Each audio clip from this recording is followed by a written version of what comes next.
Hello நண்பா, நம்ம இந்த வீடியோல என்ன பார்க்க போறோம்னா, லாவ் ஆஃப் டெயில்ங்கிற ஒரு அனிமி பார்க்க போறோம். அதுக்கு முன்னாடி புதுசா யாராவது வந்துட்டீங்கன்னா மறக்காம லைக் பண்ணுங்க, சப்ஸ்கிரைப் பண்ணுங்க, ஷேர் பண்ணுங்க. முக்கியமா பெல் ஐக்கான் கிளிக் பண்ணி வைங்க.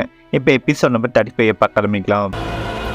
எபிசோட் ஸ்டார்டிங்ல என்ன நடக்குதுன்னா, நம்ம மெடுசா வந்து அந்த டிராகன் அப்படியே சிலையா மாட்டிடுது. அதுக்கப்புறம் மயக்கம் போட்டு விழுகிற மாதிரி தெரியுது. அப்போ நம்ம ஹீரோ தாங்கி பிடிச்சி உனக்கு இதுவும் அவளைங்கிற மாதிரி கேட்டுட்டு இருக்கான். அப்போ நம்ம மெடுசா என்ன சொல்றா, சீக்கிரமா என் கண்ணை மூடு, இல்லைன்னா அந்த வெளிச்சம் பட்டு நீயும் கல்ல மாறிடுவ. அது சொன்னதுக்கப்புறம் நம்ம ஹீரோவும் அப்படியே நம்ம எலிக்கிட்ட வந்து அந்த மெடுசாவை கொடுத்துட்டு அவங்க கச்சிப் மாதிரி எடுத்து மெடுசா கண்ணில் கட்டி விடுறான்.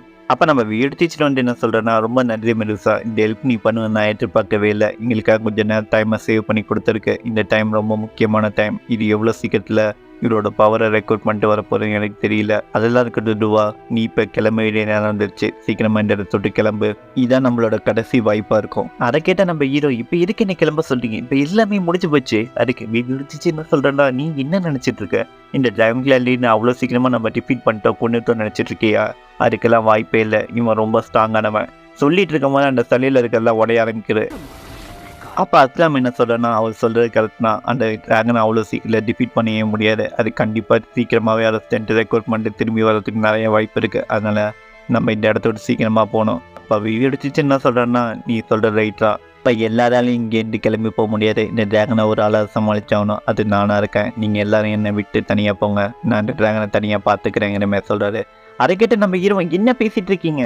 நீங்க வராம நாங்க எப்படி போகலாம்? நம்ம எல்லாமே சேர்ந்து போகலாம். அப்ப எலி அந்த டிராகனை பார்த்து அந்த டிராகன் அப்படியே ரெக்கவர் ஆயிட்டு இருக்காரு, பவரை வச்சு வெளில வந்துட்டு இருக்குங்கிற மாதிரி சொல்லிட்டு இருக்கு. அதை கேட்டால் அவங்க எல்லாருமே ஷாக்காக பார்த்துருக்காங்க. அந்த டிராகனை சீக்கிரமாக ரெக்கவர் ஆகிட்டு இருக்கு. அப்போ நம்ம எடுத்துன்னு சொல்கிறேன், நீ ரொம்ப ஸ்மார்ட்டானவன். இப்போ ஸ்டூபிட் திங்கிங்லாம் யோசிச்சுட்டு இருக்காது. இந்த இடத்த விட்டு கிளம்பிப்போ, என்னோட பேக்கை உனக்கு தரேன், இதை உன் கூடயே வச்சுக்கோங்கிற மாதிரி அந்த பேக் எடுத்து இவர்கிட்ட கொடுக்குறாரு. அப்போ நம்ம எடுத்துச்சுன்னு சொல்கிறேன், நான் உன்னை ரொம்ப மிஸ் பண்ணுவேன். ப்ளீஸ் எனக்காக நீ ஒரு விஷயத்தை மட்டும் பண்ணு. என்னோட ஸ்டூடெண்ட்டை பத்திரமா பார்த்துக்கோ. பிவியை பற்றி சொல்கிறாரு. சொல்லிட்டு நம்ம ஹீரோவாய் அப்படி கட்டி போட்டுறாரு. இதுக்கப்புறம் நான் பார்த்துக்கிறேன். அஸ்லாம் அவனை கூப்பிட்டு போ சொன்னதுக்கப்புறம் நம்ம ஹீரோ அப்படியே இழுத்துட்டு போகிறாங்க. நம்ம ஹீரோவாலையும் எதுவுமே அந்த இடத்துல பேசவே முடியல. அப்போ நம்ம பிக்காச்சுலாம், நான் உங்களை இன்றைக்குமே மறக்க மாட்டேன், அவங்க கூட இந்த நாட்களுங்கிற மாதிரி சொல்லிட்டு அந்த இடத்த விட்டு கிளம்ப போகிறான். அதே சமயத்தில் நம்ம மெடுசா, அதுக்கப்புறம் நம்ம எலி எல்லாமே சேர்ந்து போகிறாங்க. அப்போ நம்ம எலி என்ன சொல்லுனா, நான் உங்களை மாதிரி ஒரு கிரேட் மெஜிஷியனை என் வாழ்க்கையில் பார்த்ததே இல்லை. நான் என்றைக்குமே இந்த நாட்களை மறக்க மாட்டேன். உங்கள் கூட இவ்வளோ நாள்ங்கிற எனக்கு ரொம்ப பெருமையாக இருக்குங்கிற மாதிரி சொல்லிட்டு அந்த இடத்த விட்டு அப்படியே கிளம்பி போகிறான். மெடுசாவும் அப்படியே தலைவரங்கிற மாதிரி தெரியுது. அப்போ நம்ம வீடு சீட்டும் அப்படியே நின்றுட்டுருக்காங்க. இவங்க எல்லாருமே அந்த இடத்த விட்டு கிளம்பி போயிட்டாங்க. அப்போ நம்ம வீடு தீச்சு நம்ம இவங்கெல்லாம் பார்த்துட்டு இருக்காரு. என்ன பண்ணுறது? என்னோட கடைசி நாட்கள் இப்படி தான் முடிய போகுதுன்னு எனக்கு முன்னாடியே தெரியும். இந்த நாளைக்காக நான் ரொம்ப நாள் காத்திருந்தேன், என் மரணத்துக்கான நாள். சொல்லிவிட்டு அந்த ட்ராகன் என்ன சொல்கிறேன்னா, நீ உன்னை மேஜிக்கல் பவர்லாம் ரொம்ப வேகமாக ரெக்கார்ட் பண்ணிகிட்டு இருக்க போல இருக்குது. ஆனால் உன்னால் எதுவுமே பண்ண முடியாது. என்னை தாண்டி தான் நீங்கள் அவங்கள எல்லாரையுமே தொட முடியும். சொல்லிட்டு இருக்க மாதிரி அந்த ட்ராகனோட இதெல்லாம் உடைய ஆரம்பிக்குது. அந்த கற்கள்லாம் உடஞ்சி அந்த ட்ராகன் வெளில வர மாதிரி முழு பவரோட வெளில வர மாதிரி காட்டுறாங்க. கோல்டன் லைட் மாதிரி அந்த இடத்துல அடிக்குது. இந்த இடத்துல பயங்கரமாக கண்ணெல்லாம் ஓப்பன் ஆகுது அந்த ட்ராகனுக்கு. அப்போ அது என்ன சொல்றா, இந்த இடத்துல நீ ஹோல்ட் பண்ண போறியா? அவங்கள எல்லாரையும் காப்பாற்றுறதுக்காக நீயும் ஓடி போயிருந்தா உயிரோட தப்பிச்சிருப்ப. ஆனால் இன்னைக்கு நீ சாவ போகிறங்கிற மாதிரி சொல்லிட்டு ஃபயர் அட்டாக்ல நம்ம வியூ எடுத்துச்சு மேலே செலுத்துரு. அந்த ஃபயர் அட்டாக்ல நம்ம வியூ எடுத்துச்சுன்னா வந்து ஒரு சீல்டு மாதிரி போட்டு அவரை காப்பாற்றிட்டு இருக்காரு. அப்போ நம்ம வியூ எடுத்துச்சு என்ன சொல்கிறேன்னா, எனக்கு நல்லாவே தெரியும், என்னோட மேஜிக் உன்னோட கம்பேர் பண்ண முடியாது, நான் எனக்கு இன்னொரு வழியும் இருக்குங்கிற மாதிரி சொல்லிட்டு இருக்கான். அப்போ நம்ம ட்ராகன் என்ன சொல்லணும், அப்படி என்ன வழி இருக்குங்கிற மாதிரி கேட்குது. அப்போ நம்ம வியூ எடுத்துச்சு என்ன பண்ணுறோன்னா, அவர் ஒரு டிரான்ஸ்ஃபர்மேஷன் மாதிரி மாறுறாரு, ட்ராகனாக மாறுறாரு அந்த இடத்துல. அதை பார்த்து நம்ம ட்ராகன் கிளாஸ் லீடர் என்ன சொல்கிறேன்னா, நான் இதை உங்ககிட்ட எதிர்பார்க்கல. டிரான்ஸ்ஃபர்மேஷன் நல்லா இருக்குது, மேஜிக், இன்னும் நீயும் ட்ராகனாக மாறுத்தியா? ஆனால் நீ சாக போகிற, அது உனக்கு தெரியுமா?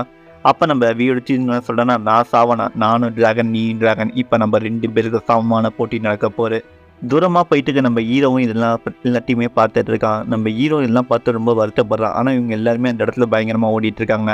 அதுக்கப்புறமா அந்த ட்ராகனும் ஒரு ஃபயர் அட்டாக் கொடுக்குற, அதான் நம்ம வியூ அடிச்சு ஃபயர் அட்டாக் கொடுக்குறாரு. அதை பார்த்ததுக்கப்புறம் என்ன ஃபயர் அட்டாக் கொடுக்குறியாங்கிற மாதிரி பார்க்குறாரு. அந்த ஃபயர் அட்டாக் அப்படியே ஒரு மேஜிக்கல் சர்க்கிள் மாதிரி வேட்ஸா மாதிரி அவன் சுற்றி அப்படியே நிற்கிறான் அந்த ட்ராகன் சுற்றி கிளாங்க்லாம் லீடரு. அவனுக்கு என்ன புரியாமலே இருக்கான். அப்போ நம்ம வியூ அடிச்சுட்டு என்ன வந்து சொல்கிறேன்னா, இனிமேல் உன்னால் எந்த ஒரு மேஜிக்கும் யூஸ் பண்ண முடியாது, நம்ம பேட்டில் பண்ண போடுறது நம்ம ஓன் ஸ்ட்ரென்த்தை வச்சுதான், அதனால தான் உனக்கு ஒரு மேஜிக்கல் ஸ்கில்ஸ் ஸ்பெல்ல போட்டிருக்குங்கிற மாதிரி சொல்கிறாரு.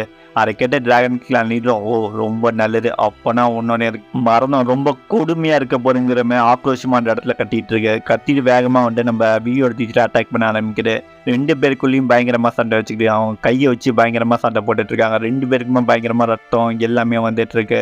இவங்க ரத்தம் எல்லாமே வந்து அக்னி குழம்பு மாதிரி வந்துட்டு இருக்கு.